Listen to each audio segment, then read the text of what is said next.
Greetings, everybody. Mandy Young here. I am an eco-psychologist passionate about taking you on wilderness encounters to gain life-changing insights from nature.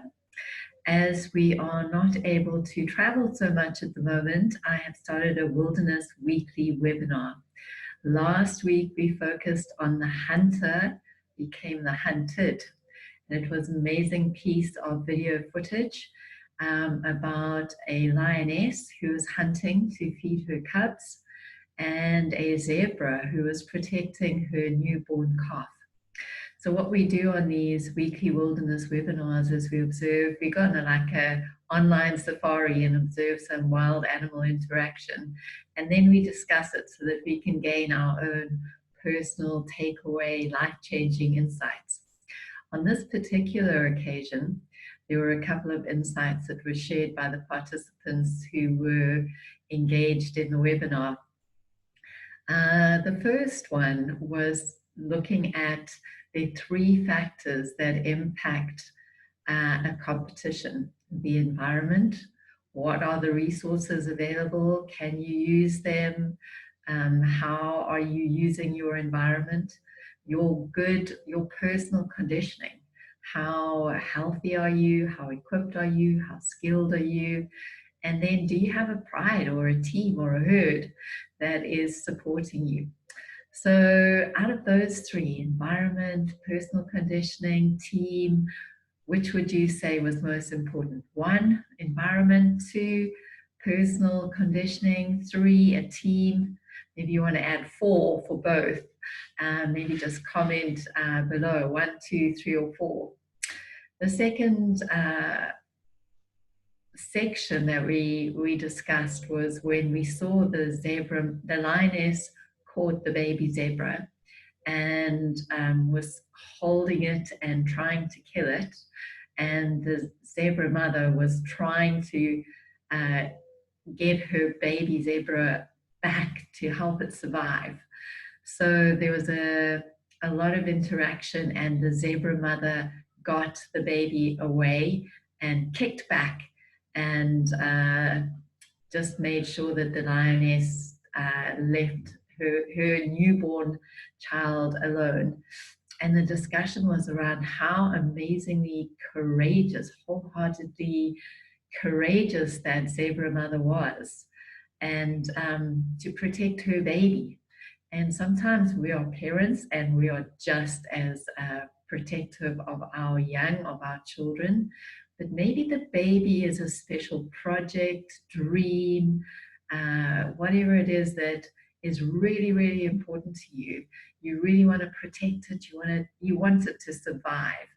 So we talked about what is it that enables us to hold on to our dreams, to hold on to our the things that we really want to protect. And one of the things we came up with was passion. We need to be passionate about that baby we want to protect. And we thought about what creates passion. How come some people have passion and other people don't? So what do you think? What do you think are the contributing factors that make somebody passionate? I'd love to hear your comments, so please put them down on the comment section below. What is it that creates passion? Some of the things we came up with was knowing yourself.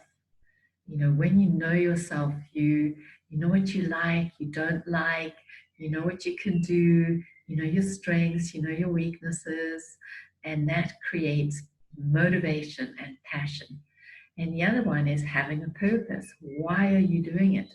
Who are you doing it for? What do you want to change? So love to hear your comments about passion. The third discussion was around, here we have two mothers. One is a lioness who needs to kill to provide food for her cubs. And here is a zebra who wants to keep the life of her newborn calf. So which one do you vote for? Do you vote for the zebra who wants to keep her young calf alive, or do you vote for the lioness who has cubs to feed? And a little bit, so what is it, 1 or 2, zebra or lion? I'd also love to know what you think. Come on, put down those thoughts. Zebra, lion, Which one? Amongst that, we kind of started talking about abuse, because here's a big lioness and a baby zebra. And is it abuse? Could you call that abuse? And in the natural world, we decided no, it definitely was not abuse. It was how natural, how it works in the wild. And it actually works well because the youngest, the weakest are killed in a species, and that increases their genetic strength. But when a big parent or a big boss or somebody who has more resources or more money or more prestige, and they exploit or manipulate or crush somebody smaller or vulnerable or weaker. So in our human species, we agreed that is abuse. And what was the difference? What is the difference between the lioness and the baby zebra and us and a parent and a child or a boss and an employee or what is the difference? And we decided the difference was intent. What was the intent behind the competition or the struggle? And in the wild, obviously, the intent is a pure one. It's to survive. Often in human society, when people are getting exploited or discriminated or manipulated, the intent is greed, mostly greed. Again, happy to hear your comments. I mean, what I love about these weekly wilderness webinars, there's no right or wrong answers. It's just about finding what has meaning, what is takeaway life insights for us, and why does it work to observe wildlife and tribal people and vicariously online swim with the dolphins?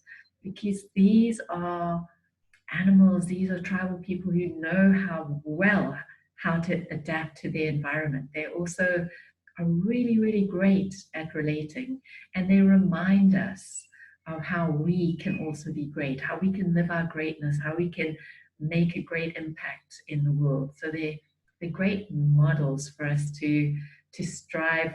Some of the interactions are just great triggers for us to remember how to live our own greatness.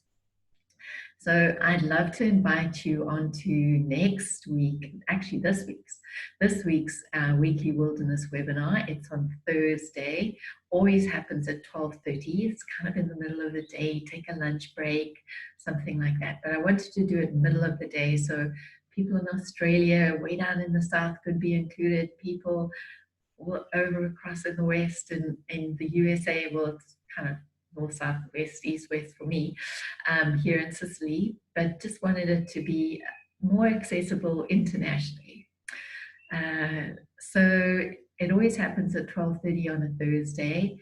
If you're really keen to join in, you want to gain some of your own takeaway, life-changing insights, you want to take a bit of a break, relax, respond to the call of the wild, just send me lots of likes, send me lots of love, and I'll follow up and send you the Zoom link so you can join in. Alternatively, why not go to my website, Wilderness Encounters Africa, one word.com. And there's a pop-up there, just click on it, send your email address, and it'll be a lot easier for me to be able to send you an email with the Zoom link on it through that means. Have a really great time next few days until hopefully we see each other on Thursday at 12:30. Bye for now.